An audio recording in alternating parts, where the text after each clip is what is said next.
So, Coach Eggum, thank you very much once again joining me this year to discuss your team, some of the different things happening on campus. But I want to start out with the coaching staff before we even get into any of the guys hitting the mat.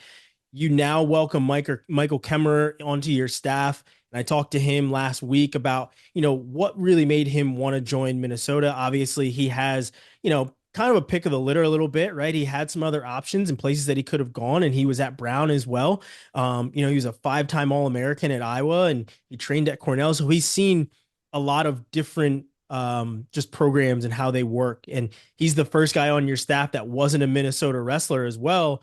What did you see in Michael that made you guys say, yes, this is the guy that we need to bring on the staff? Yeah, I guess, even watching him as a competitor, I just loved the way he carried himself on the mat. I mean, he had a ton of wins, but even in the matches that didn't go his way, like the way he carried himself, he was a hard guy not to love to watch compete.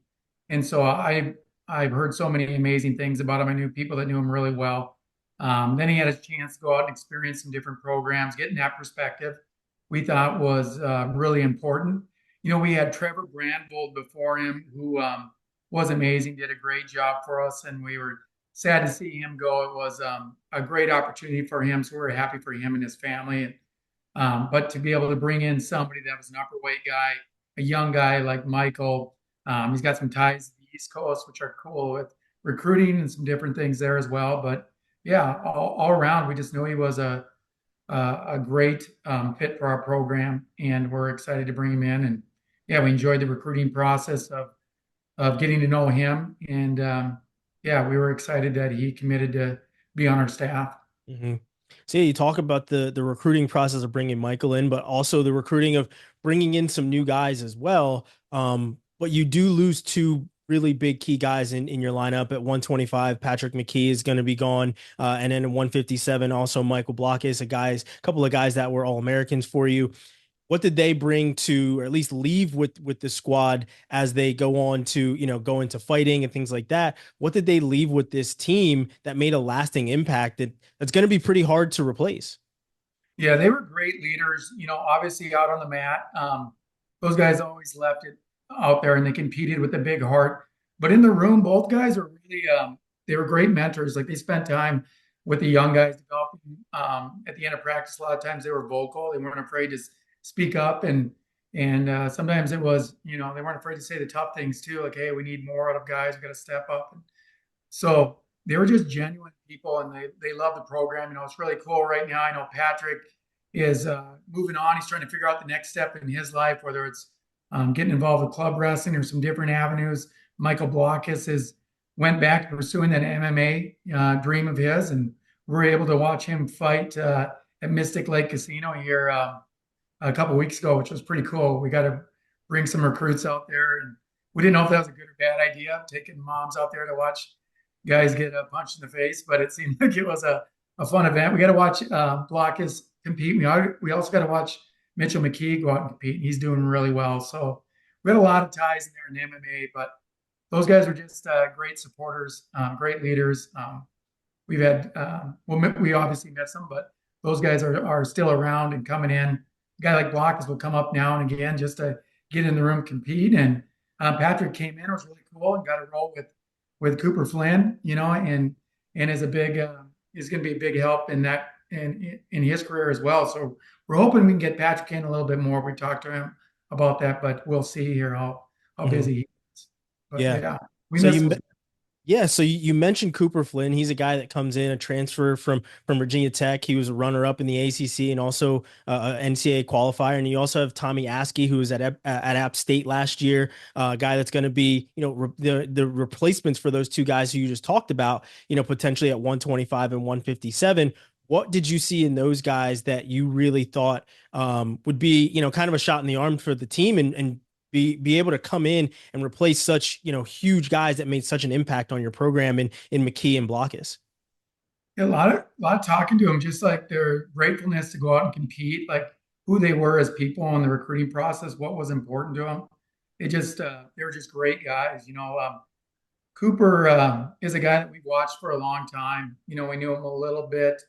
In high school, we were able to watch him and follow him. We just knew he was an excellent just an excellent wrestler, but a great person. And so in the recruiting process, to get him and land him and him having 2 years was a great fit. We needed that here to come in and have this type of leadership. And then, Askey, I didn't know a lot about him, but I got a chance to watch him compete. Boy, he will be a great Big Ten wrestler, very physical. He wrestles hard, great leg attacks. We watch him score a lot of points, and I was really impressed with him.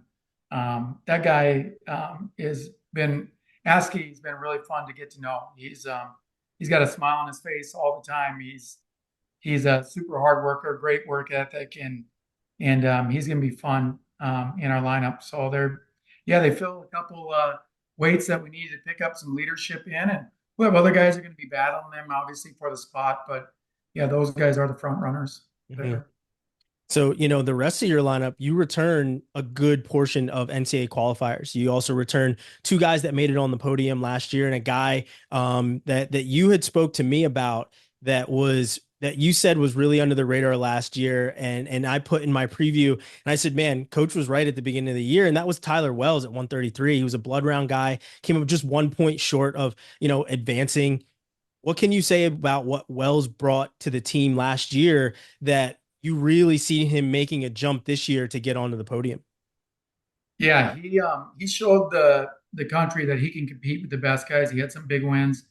In high school, he hardly lost. And so the biggest growth that I saw is going through the season there. He took some losses, something he hasn't experienced.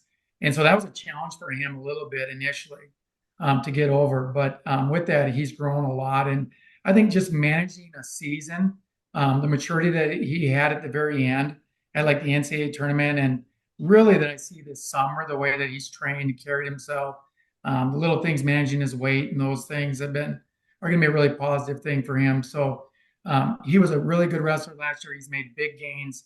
I think this is his year. I do believe. I was just talking today, watching him in practice, and we practice at 10 a.m., which is kind of unique. And some programs are beginning to do that now. I think following that, but just in practice today, I said, boy, this is a guy that can be in the NCAA finals this year.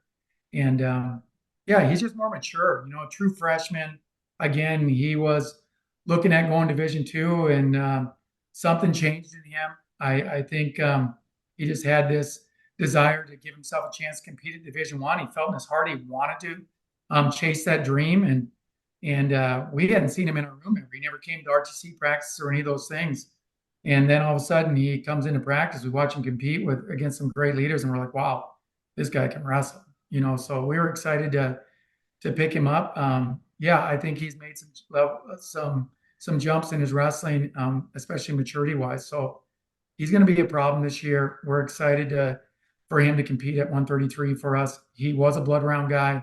I think he can do a lot more than that, but it's challenging. So he's going to have to go out and battle and get better every week. And yeah, we're excited.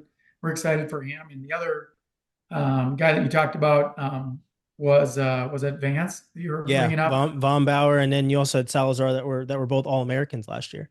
Yeah, those two guys have been great. Now I'll go with Isaiah. Isaiah's moving up to 197 for us this year. He's always been strong, able to compete. He won a Big Ten title for us, became an All-American.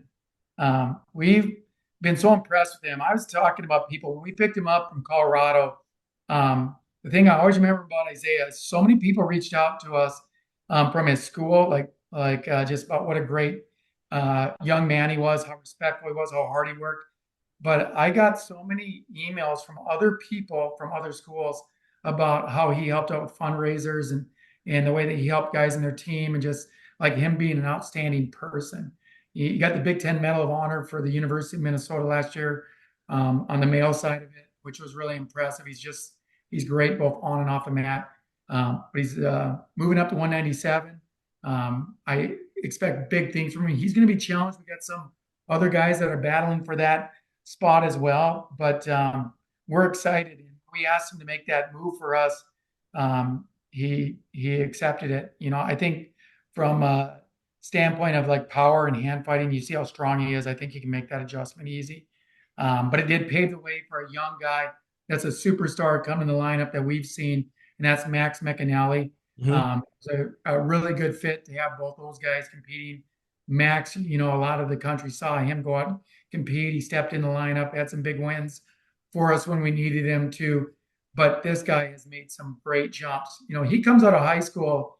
He wrestled a little over half the season because he was a star football player, and he had some dreams and aspirations of maybe even playing football at the Division I level. But I think his senior year, just after making a world team and some of those things, going into senior year, he realized wrestling was his path, and so he committed to us. And boy, his jumps now, he's been completely committed to wrestling this summer. I've watched him grow on the mat. That's been the big thing we've talked about is you got to make sure you're on your feet. You've proven that you can beat anybody. He's a takedown machine, but now he's starting to really focus on his top bottom. We spent the summer working on that. I've seen big gains there, and he's going to be a leader as well. Vance, he's always had the mindset of being the best. I love his attitude coming in. He just believes in himself. He's very tough on himself when he go out and compete. He expects the most, but he has got a big heart. Last year, watching his match in the NCAA tournament where he wrestled Missouri, that was a crazy match. I don't know if you had a chance to see that. It was like a 30-minute match. It was back and forth. I mean, both guys, they put it on the line. It was super exciting, and to have him coming back now, really with a medical year, he's really a sophomore for us. So he's got 3 years left, and so we got some young guys that are hammers that are coming through, and so we're excited for those guys. Max will be back at 141. I'm ranked sixth in the country, I think, starting off, but he showed the country that he could be a finalist as well. So we got some big firepower. Last year I looked at our team and I said, boy, we got a really good team. If we stay healthy, we have really good depth. I think we could be a great dual team. We proved that.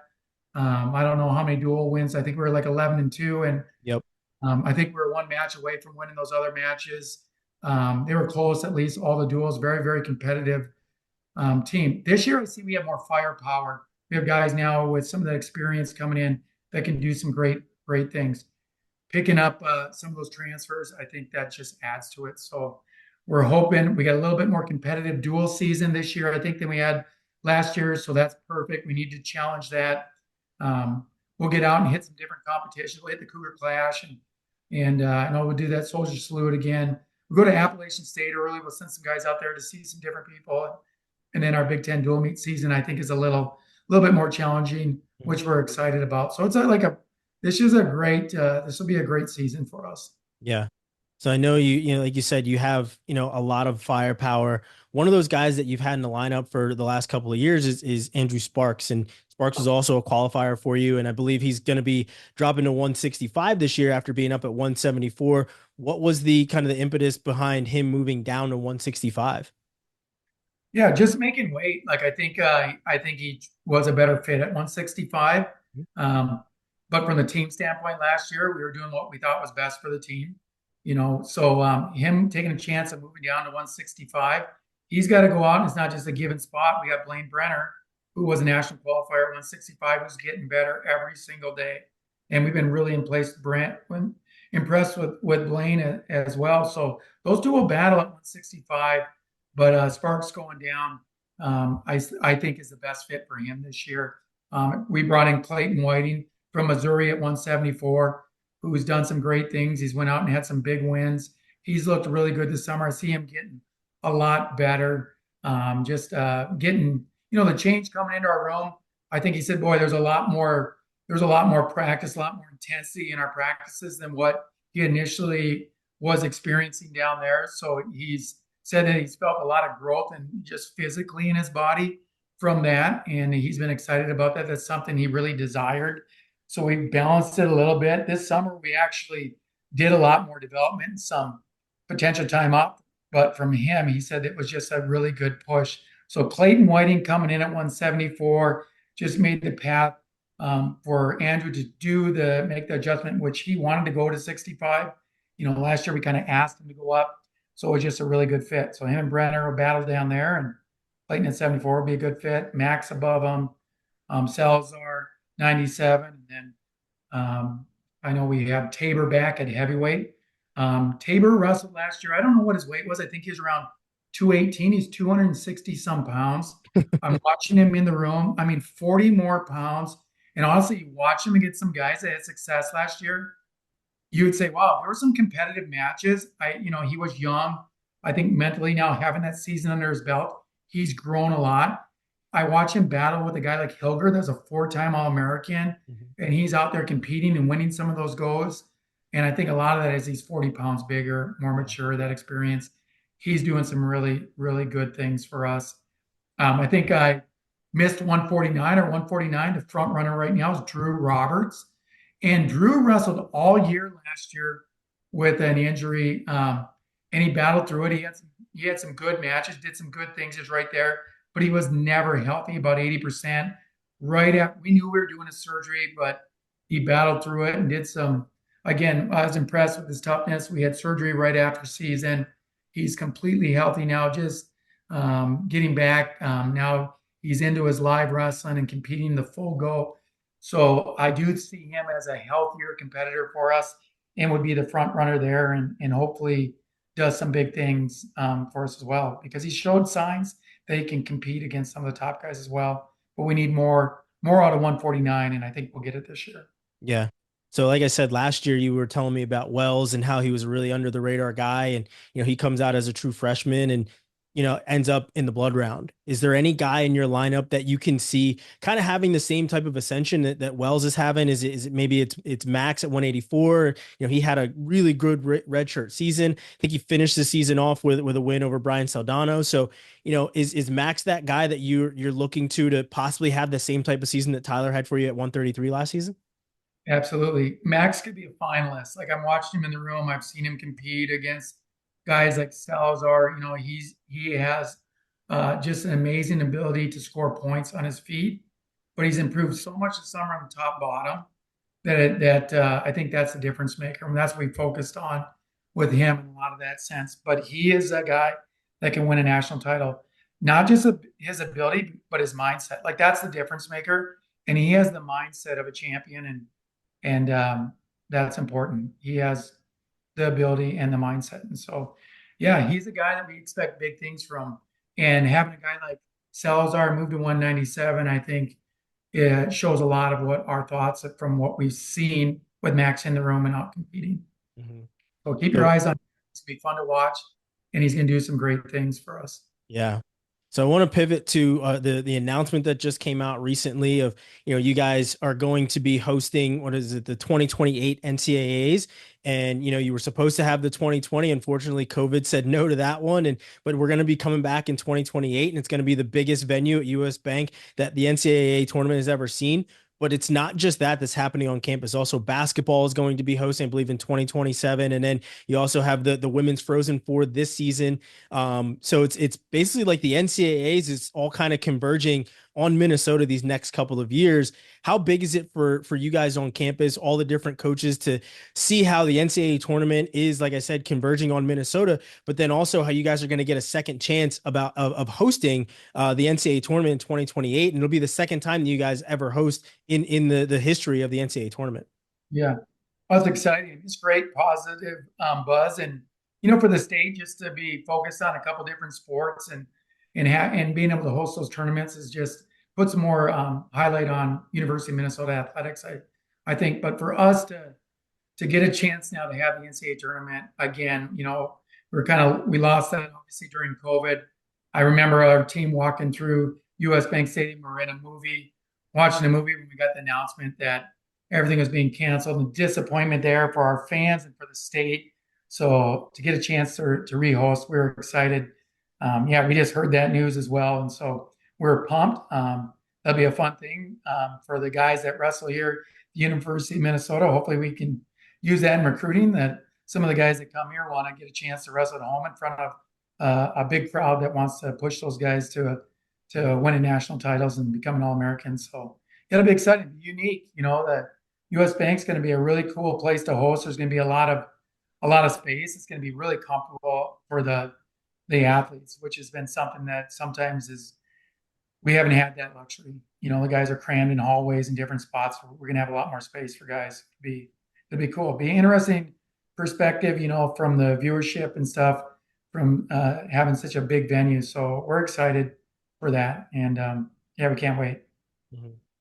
So, something that has kind of come out recently is how, wrestling and football have had the red shirts get 5 dates. And I know it's something that's been utilized across wrestling for, a number of years now. And the NCAA is looking at expanding that to all sports. I want to get your perspective on how that's worked out for you guys. I know, we talk about how Max had a really good season last year and he was able to be in the lineup and get some of that experience. How has that worked out? How have you seen that become a benefit for not just your team, but for wrestling as a whole? And do you see that it's a good thing that it starts to expand after wrestling and football have kind of been the guinea pigs for this over the years? Yeah, I think it's really positive, especially they make the change here coming up, 30-man roster and some of those things. So, if you got a big incoming class of 6, 7 freshmen, I mean, you're almost down to low 20s here. Mhm. You know, it isn't wrestling. You recruit a kid at a weight. Sometimes they're late bloomers and they grow out of that. To have a guy that's sick or injured, not get an opportunity. They have a guy that can fill in. Now that you can use a red shirt, one, he gets experience to travel the team, the benefits that come with that, the excitement of that, development for him, but also for the crowd to watch a young guy compete, to not have to pull a guy to burn a red shirt in an important match or, in those type of situation. I think it was a really good decision. So everybody's on board for that, and I hope that we can utilize that opportunity more with some of our young guys. We talked to the parents about it in the recruiting process. We do know there's a time that we're gonna pull these guys to travel on the road. And if you're lucky enough to not just go on the road now and not have to have that experience, but then get a chance to go out and compete, like what an exciting thing to be able to do. I know all of our guys are hoping that they get that opportunity this season, and that's what we're hoping for as well. But it's extremely positive. It's good for wrestling. It's good for the athletes, and yeah, it's the right move. So yeah, it's cool to see other teams or other programs that if they are moving that direction to utilize that same opportunity. I think it's a good thing across the board. Yeah.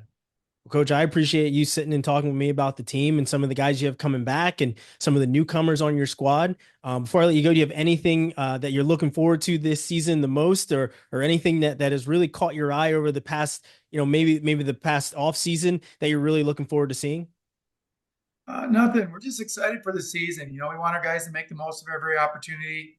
I know these 4 or 5 years for these young men, it goes quick, right? So we just kind of keep reminding them to be grateful of that. And we're talking about rehost in 2028. Remember the loss of COVID, so we get to rehost that national tournament. I think it's just a good remembrance that these days go fast and make the most of every opportunity. So yeah, we're just excited for this upcoming season. So I appreciate you taking the chance to talk about our program here, Ryan, and good luck to you guys. And we'll see you on the road, right?